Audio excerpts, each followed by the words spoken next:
The city looked different at night, as if it had removed its polite mask and revealed what it truly was. Streetlights flickered like tired eyes, and the rain fell without mercy, soaking the roads, the buildings, and the people who had nowhere else to go. Cars rushed past without slowing, their headlights cutting through the darkness and then disappearing, just like the people inside them, present for a moment, gone the next. On the far end of an old bridge, where the city stopped pretending to care, Lily Carter stood alone. Lily was 26 years old, a woman with a soft body and a heavy heart. At a little over 200 pounds, she had spent most of her life feeling like she took up too much space in a world that never made room for her. Her clothes were clean but worn, stretched slightly at the seams, chosen more for comfort than style. Rain clung to her hair and face, mixing with tears she had stopped trying to wipe away. She leaned against the cold railing of the bridge, staring down at the dark water below, which moved silently, endlessly, as if it had been waiting for her. Her life had not fallen apart in one dramatic moment. It had slowly cracked, piece by piece. After her mother died from a sudden illness, Lily's home stopped feeling like a home. Her father, once kind and warm, disappeared into his own pain and never really came back. Bills piled up. Dreams faded. Lily worked wherever she could, cleaning offices, stocking shelves, standing on her feet for hours while customers looked through her as if she were invisible, or worse, stared at her with quiet judgment. Some smiled politely. Others whispered. A few laughed when they thought she couldn't hear. She tried to be strong. She told herself that tomorrow could be better. But every rejection, every unreturned call, every cruel joke about her body added weight to her chest. Friends drifted away. Family stopped checking in. Even mirrors felt like enemies. Lily began to believe the lies she heard, that she was lazy, unwanted, and a burden. That night on the bridge, those thoughts were louder than the traffic, louder than the rain. The wind was cold, cutting through her thin coat. Lily wrapped her arms around herself, not just to stay warm, but to feel something solid, something real. She thought about how quiet it would be if she let go. No more explaining herself. No more trying to be enough. She felt tired in a way sleep could not fix. As she shifted her weight closer to the edge, a strange calm settled over her, the kind that comes when someone believes their pain is finally about to end. Then, without warning, the sound of a powerful engine broke the silence. A black luxury car slowed sharply and stopped a few steps behind her. The headlights washed the bridge in bright white light. Lily flinched, her heart racing. She didn't turn around at first. She assumed it was just another driver, maybe someone lost or angry, someone who would shout and drive away. That was how the world usually worked. But the car door opened, and footsteps followed, slow, steady, unafraid. The man who stepped out did not look like someone who belonged on a bridge at midnight. His suit was dark and perfectly fitted, his shoes polished despite the rain. He was tall, broad-shouldered, with sharp features softened by tired eyes. This was Adrian Moretti, a name spoken in whispers across the city. A man known for power, money, and fear. A man who controlled shadows from behind glass towers and guarded doors. Adrian had not planned to stop. He was on his way home from a long night of meetings, his mind filled with numbers, territory, and problems that could not be solved with kindness. But something about the figure on the bridge had forced his foot onto the brake. Maybe it was the way she stood so still. Maybe it was the memory he tried every day to forget. Years ago, his younger sister had stood on a bridge just like this one. No one had stopped for her. Adrian closed the car door and took a step closer, the rain soaking into his expensive clothes. Lily finally turned her head, startled to see a stranger standing there. Fear flashed across her face, followed by embarrassment. She straightened slightly, wiping her cheeks, already preparing herself for harsh words or judgment. But Adrian didn't shout. He didn't ask questions. His voice was low and steady when he spoke, almost gentle. He asked her if she was okay. The question caught Lily off guard. No one had asked her that in a long time and actually seemed to mean it. Her throat tightened, and she couldn't answer. She shrugged instead, a small, helpless movement. Adrian took another careful step forward, keeping his distance, as if he understood how fragile the moment was. He told her the rain was getting heavier. He told her the bridge was dangerous at night. He didn't tell her who he was. He didn't tell her what he had done in his life. For once, none of that mattered. Lily looked at him, really looked at him, and saw not a monster, not a hero, but a man with concern in his eyes. Something inside her shifted. A small crack opened in the wall she had built around her heart. For the first time that night, she hesitated. She didn't know why this stranger cared. She didn't know that her presence had reopened an old wound in him. All she knew was that someone had stopped. Someone had noticed her when the rest of the world had passed by. And in that fragile pause between despair and decision, hope, quiet, trembling, and unexpected, found its way back into Lily's heart. The rain did not slow down, but Lily no longer noticed how cold she was. Her attention stayed fixed on the stranger standing a few steps away from her, a man who did not fit into the broken picture of the night. His calm presence confused her. People usually reacted in one of two ways when they noticed her: either they ignored her completely, or they judged her silently with their eyes. This man did neither. He stood there as if he had all the time in the world, as if nothing mattered more at that moment than the fact that she was standing on the wrong side of a bridge railing. Lily's chest tightened with emotions she had no name for, and suddenly the tears she had been holding back spilled freely, hot and uncontrollable. When she finally spoke, her voice cracked under the weight of everything she had carried for years. She told him she was tired, tired of being looked at like a mistake, tired of being rejected before she could even try, tired of waking up every day already feeling defeated. Words poured out of her, messy and unfiltered. She spoke about her body, about how people laughed, how strangers felt entitled to comment on her weight as if it defined her entire existence. She spoke about her mother's death, how the house grew silent afterward, how her father slowly disappeared into his own sadness, leaving her to face the world alone. She admitted that tonight was not about weakness, but about exhaustion. She simply didn't know how to keep going. Adrian listened without interrupting. Every word struck something deep inside him, pulling memories he had buried under years of power and violence. He had grown up poor, surrounded by crime, learning early that the world respected fear more than kindness. He had climbed his way to the top by hard decisions and harder actions, convincing himself that emotions were dangerous and regret was useless. Yet standing on that bridge, listening to Lily's pain, he felt something break through the armor he had built around his heart. Her loneliness reminded him too much of his sister, Sophia, who had once cried in the same quiet, hopeless way. He remembered brushing her off, telling her to be strong, telling her he was busy. He remembered the phone call that came too late. For the first time in years, Adrian felt shame that no deal or threat could silence. He realized how many lives he had affected without ever seeing their faces, how many people had felt trapped because of choices he had made. Lily did not know any of this. She did not know that the man standing before her carried blood on his hands and guilt in his soul.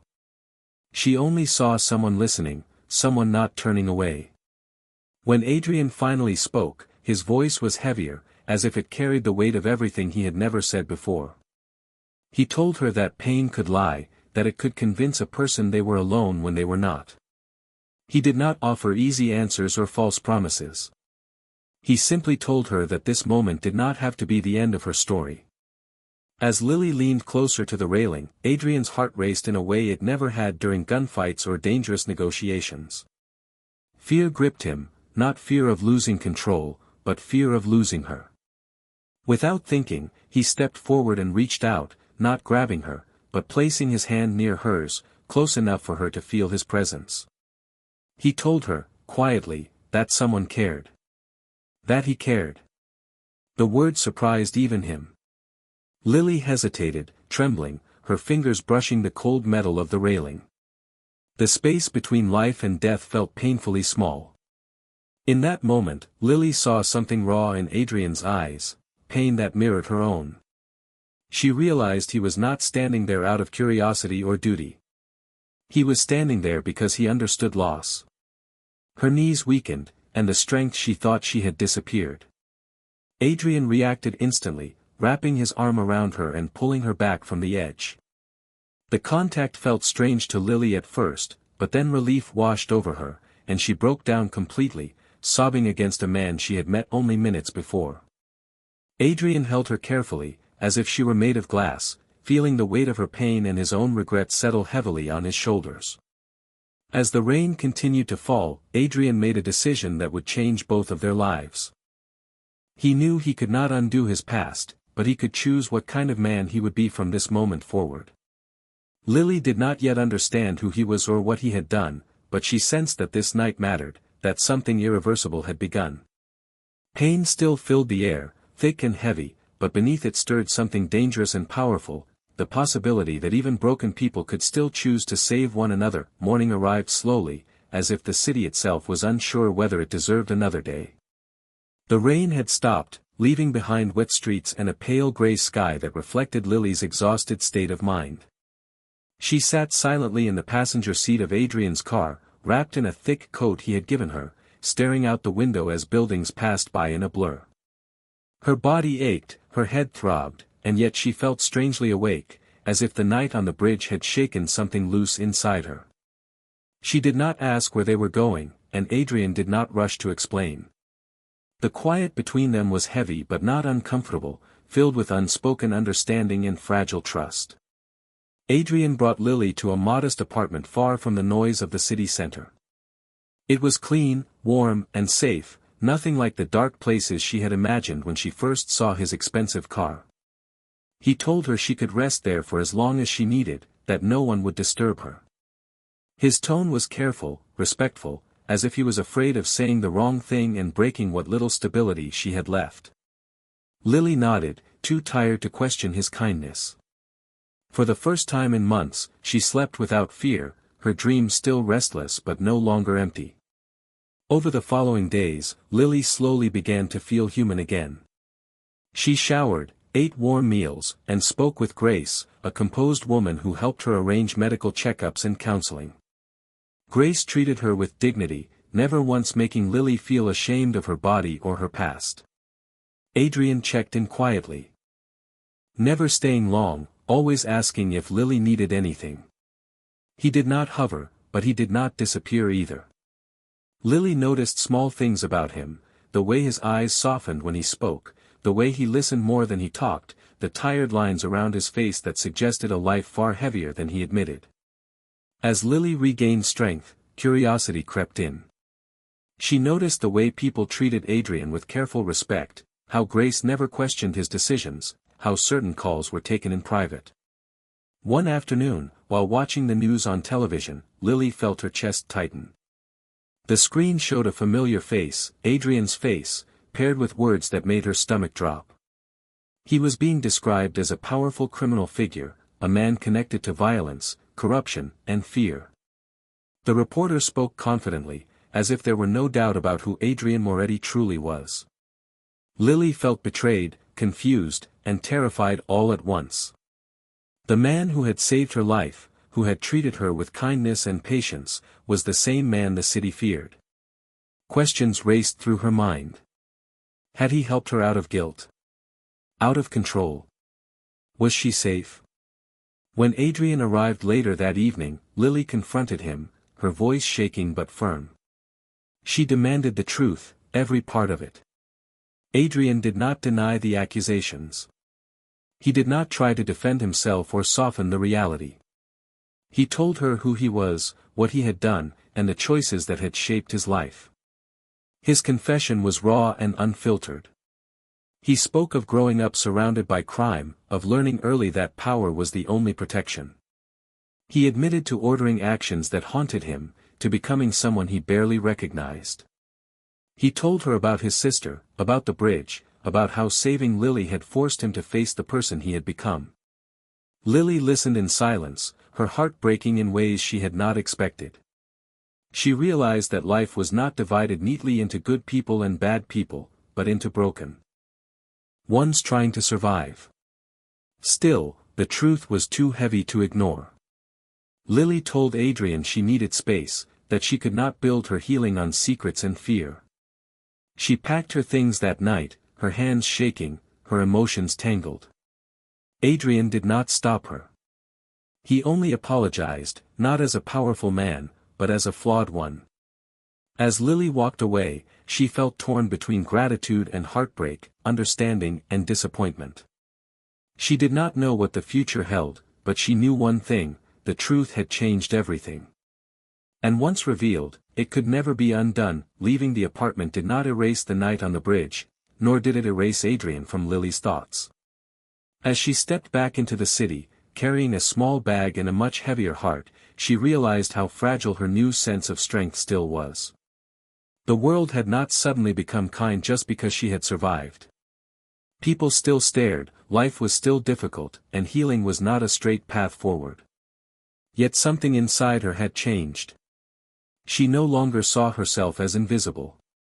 She had faced death and walked away, and that alone gave her a quiet courage she had never known before.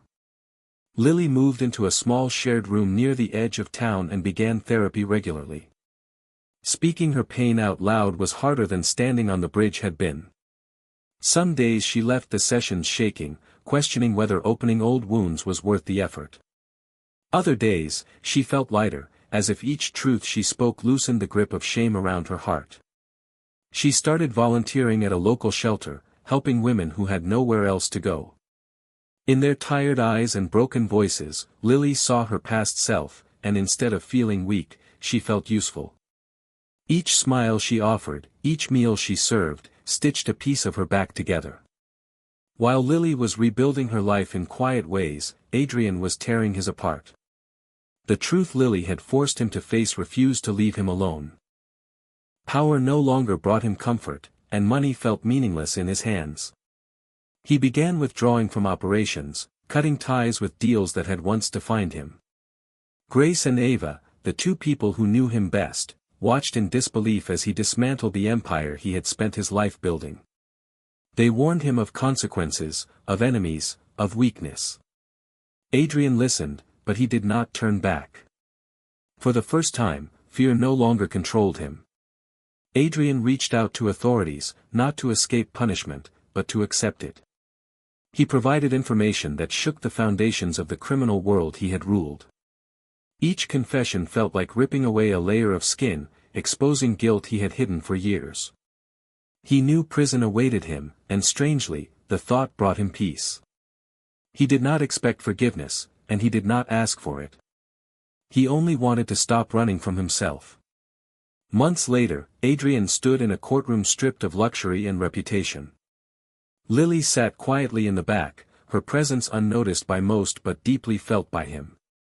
Their eyes met briefly, and in that moment, there was no regret, only understanding. Lily saw a man who had chosen to change, not for applause or reward, but because it was the only way he could live with himself. When the sentence was read, Adrian accepted it without protest. As Adrian was led away, Lily felt tears rise, not from sorrow alone, but from respect. She realized that redemption did not mean escaping consequences, it meant facing them with honesty. That day, both of them fell in different ways, and both of them rose stronger. They had not saved each other completely, but they had shown one another that even the darkest lives could still move toward the light. Time moved forward in quiet, steady steps, the kind that do not announce themselves but slowly change everything. Years passed, and life reshaped itself around the choices Lily and Adrian had made. Lily poured herself into her education, returning to the dream she once believed was impossible. Nursing school tested her patience, her confidence, and her strength, but she faced each challenge with determination. There were days when exhaustion whispered old lies into her mind, telling her she was not enough, but she had learned how to answer back. She reminded herself that she had survived her darkest night, and that memory carried her through every difficult moment. When she finally graduated, wearing her uniform with pride, she no longer saw her body as a burden. It was the body that had carried her through pain, healing, and growth. Lily chose to work in a hospital ward where patients were often overlooked, people who felt forgotten and ashamed of their own struggles. She treated each person with patience and dignity, remembering how powerful it felt to be seen. Her kindness was not dramatic or loud, but it was constant, and it changed lives in ways she never fully realized. Lily no longer needed the world's approval to feel worthy. She had built her own sense of value, rooted in compassion and purpose. Adrian's life moved in the opposite direction at first, through confinement and loss. Prison stripped him of control and forced him to confront silence. Yet even behind bars, his transformation continued. He spent his time mentoring younger inmates, urging them to choose a different path. He used what remained of his resources legally, funding educational programs and support services for people leaving prison. Adrian did not seek recognition. He accepted that some mistakes could never be erased. His redemption lived not in forgiveness from others, but in responsibility for his actions. When Adrian was eventually released, he returned to the world quietly, without the power or fear that once surrounded his name. He lived simply, working honestly, staying out of the shadows that had once defined him. One evening, years after the night on the bridge, he stood there again, watching the water move below. Lily joined him, not by accident, but by choice. They did not speak of the past in detail. They did not need to. The silence between them was peaceful, filled with gratitude rather than regret. As they parted, both understood the truth their lives had taught them. Kindness carries weight. It can pull someone back from the edge, and it can push another toward redemption. Their story did not end in romance or reward, but in something far more real. They had become proof that one moment of compassion could echo across years, shaping lives in ways no one could predict. And in that understanding, there was warmth, meaning, and hope enough for a lifetime.